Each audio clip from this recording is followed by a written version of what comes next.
So today we're going to be taking a look at a scenario where Italy forms an empire. Now Italy in history has been known for being a very interesting place of history, and we had the Romans down to the fractured Italian states to now a united Italian republic. So what would happen if this Italian republic were to go monarchist again and decided to form its own empire? Obviously Italy did form its own empire in history, if you would even call it an empire, Libya and then Ethiopia. But I'm talking larger than that, and I'm talking annexing fellow countries around them. So if you guys enjoyed this video, make sure to leave a like on it and subscribe to the channel if you're new. We just hit 45,000 subscribers and we are getting super close to 50,000 subscribers, and I have a big mapping video planned for that. So if you guys want to see that, then I suggest subscribing to the channel. You don't have to if you don't want to, but if you're new, it definitely helps the channel out. Without further ado, let's go ahead and jump right into this. Alright, so just like all my other empire videos, Italy will be represented by the color of red throughout this video. So if you see red, that is most likely Italy. And obviously to form an empire, you're going to need a government in which has imperialist, values. So they elect a person who ends up going full on monarchist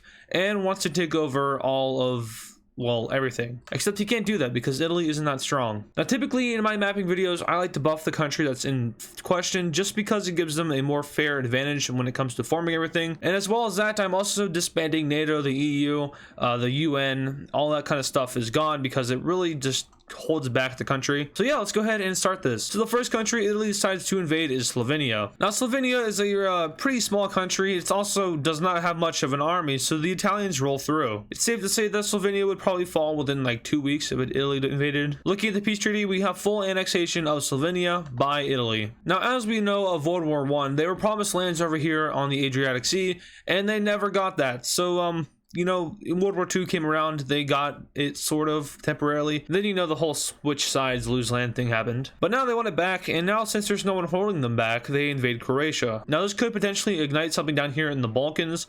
And I do that a lot, so I think we're going to be holding back from that today. We might see some kind of coalition formed against Italy, but I don't want to erupt another Balkan war. So the first thing Italy does is split Croatia into two. From here, they siege ports along the Croatian coast. The panhandle of Croatia is quickly lost, and Italian forces start to push into mainland Croatia. Eventually, we have the surrender of Croatia, and in the peace treaty, we once again have full annexation by Italy. So now we have Italy, who is kind of diversifying themselves. They're invading regions which are, they speak a different language and there's different cultures. So this would really diversify Italy, and either it would go good, everyone's getting along, or it would most likely go bad because everyone hates each other, especially over here. Also, just taking a look at the shape of Italy, it looks very weird.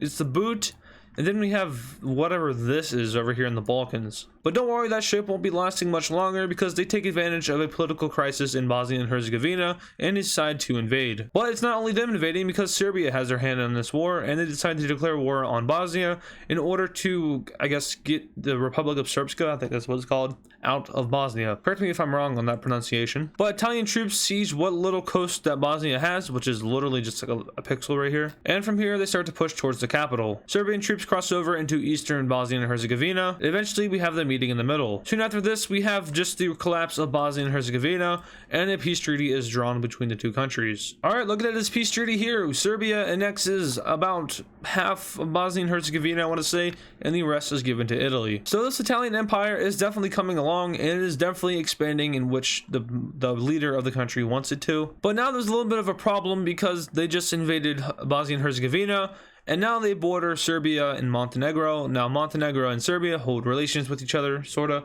and invading either or would cause tensions. And they just invaded Bosnia together, so I don't think they want to break those tensions just yet. So instead, they start to focus north towards Austria. But the problem with Austria is it's mostly German speaking, and Germany doesn't want Italy annexing Austria. So that might be a no-go. There's also Hungary, but Hungary's allies with Poland, and Poland is probably just as strong as Italy in this scenario.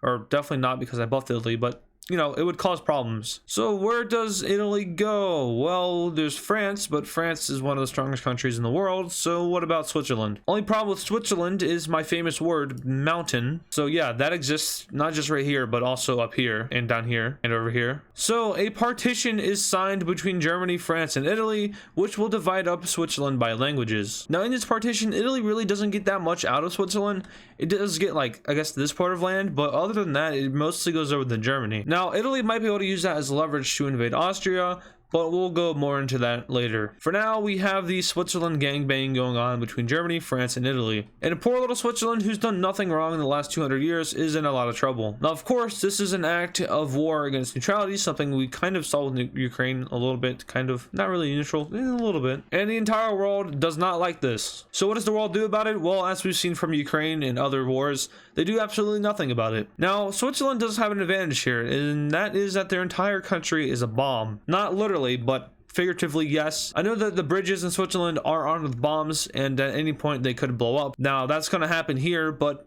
you know, it's Switzerland versus three really strong countries. Realistically speaking, it would take a long time. But also, realistically speaking, Switzerland doesn't stand a chance. So yes, there might be mountains in the way, and yes, it might take a long time. Yes, there might be guerrilla warfare, blah, blah, blah. Yeah, I know. But we have these troops pushing into Switzerland, capturing their capital, and eventually we just have, you know, the capitulation of Switzerland. Probably the best way to end your neutrality is just by not surrendering. Surrendering is more of a I chose a side kind of thing. Not surrendering, that's cool. All right, looking at this peace treaty, this is some ugly borders, but it is, you know, it's right, it's correct. This is based on languages. So Italian down here, French over here, and the rest of it is mainly German. Now, I know I probably could have, you know, been nice to Italy and given them some of this because this is so weird looking, but like I said, they are trying to sort of appease Germany here, so they're gonna let them have that. So now the Italians look back to Austria, and it's looking like it's more probable that they'll be able to invade. But once again, Germany's like, hey, you can't do that.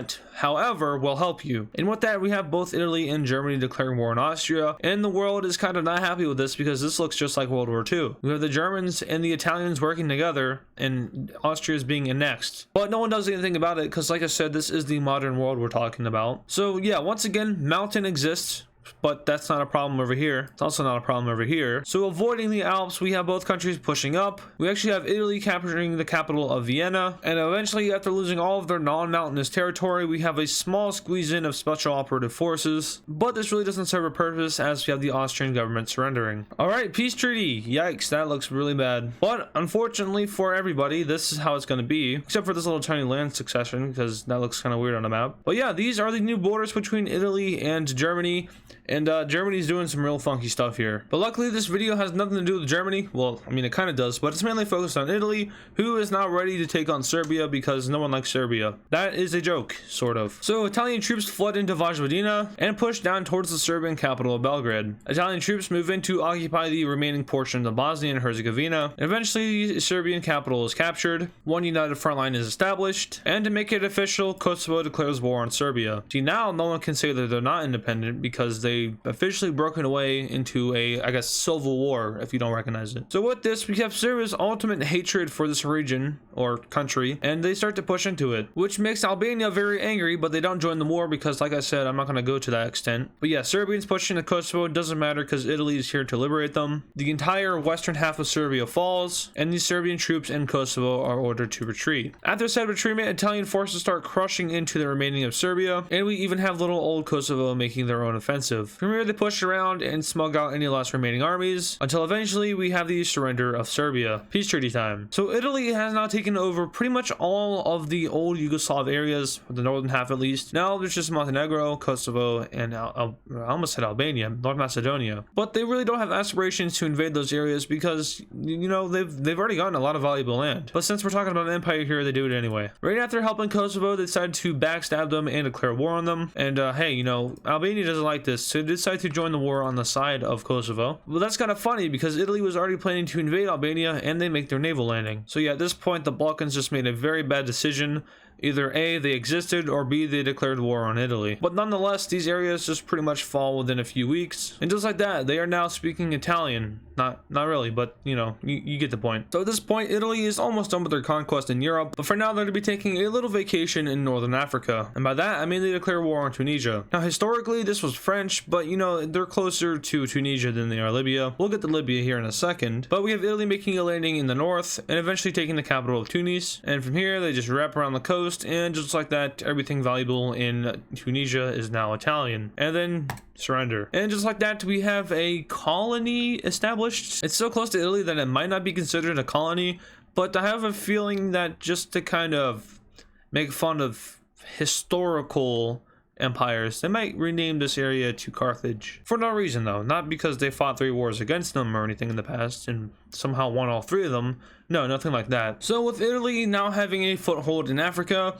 we have them declaring war on their old friend and colony, Libya. Now, I'm not really sure how Libya would have fared against Italy in present day, but what I do know is that this is a smoking hot Italian empire, and they want some of this nice sweet coast. So they go after it. Now, Tripoli is pretty close to Tunisia. It's actually Italian right now. And with that advancement, we can assume that Libya would kind of fall apart government-wise. The military would keep fighting no matter what, but the government is completely eradicated. Now, the government is what gives the orders to the armies, but technically they give the orders to the generals and the marshals, so it would come into their hands, but that's so many army groups that it would become very disorganized. So, you know, we would have some Italian success. There'd be some Libyan pushback, maybe. We might even see them reconnect with our coast, but ultimately the Italian Navy would just kind of not let that happen. And, you know, we do some more slithering around the coast, and eventually we just have Libya becoming Italian again. All right, peace treaty. We have a new kind of snake country over here in Africa,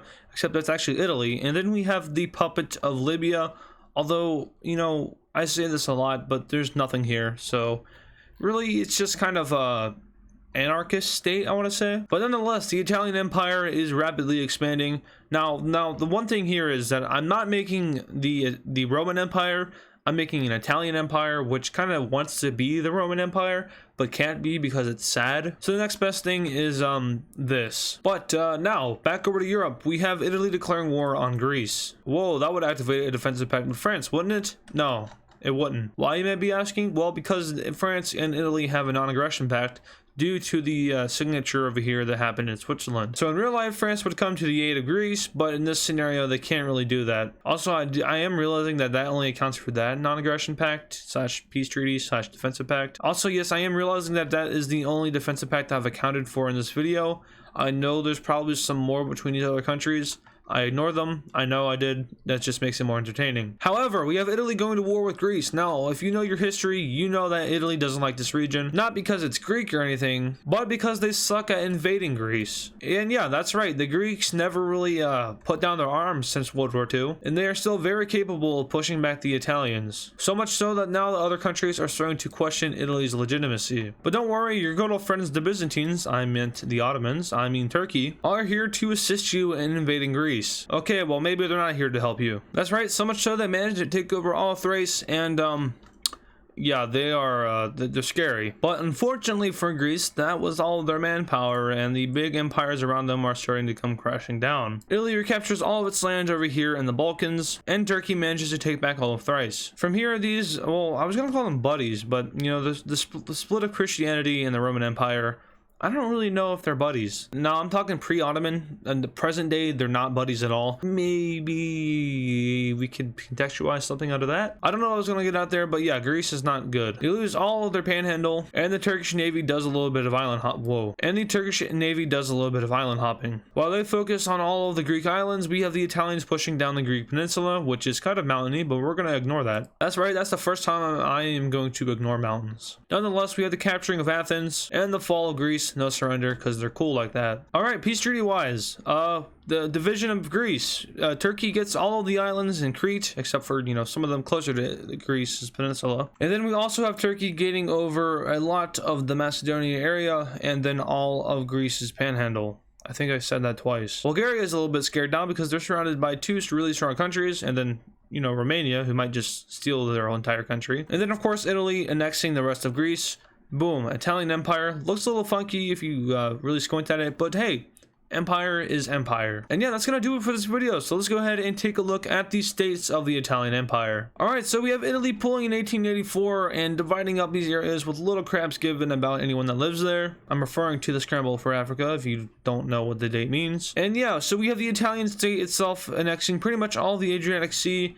And then, yeah, the Italian state is just Italy. We have the Austrian / German state, which interchangeable, I guess. Then we have this thing, which is like a combination of Slovenia, Croatia, and a little bit of Bosnia. We have Vojvodina, and then we have Serbia itself. Albania and Kosovo are just annexed by Italy because historically that's accurate, other than Kosovo. Macedonia looks like it's being pinched, and Greece looks like Greece. So yeah, if you guys enjoyed this video, make sure to leave a like on it and subscribe to the channel if you're new. That really helps me out and shows me that you guys are enjoying these videos. Like I said, I have a big mapping video upcoming for the 50,000 subscriber celebration, which we're really getting close to that. I think we'll probably hit it by maybe mid-June, I want to say. Anyway, once again, thank you guys for watching, and I'll see you guys in the next video.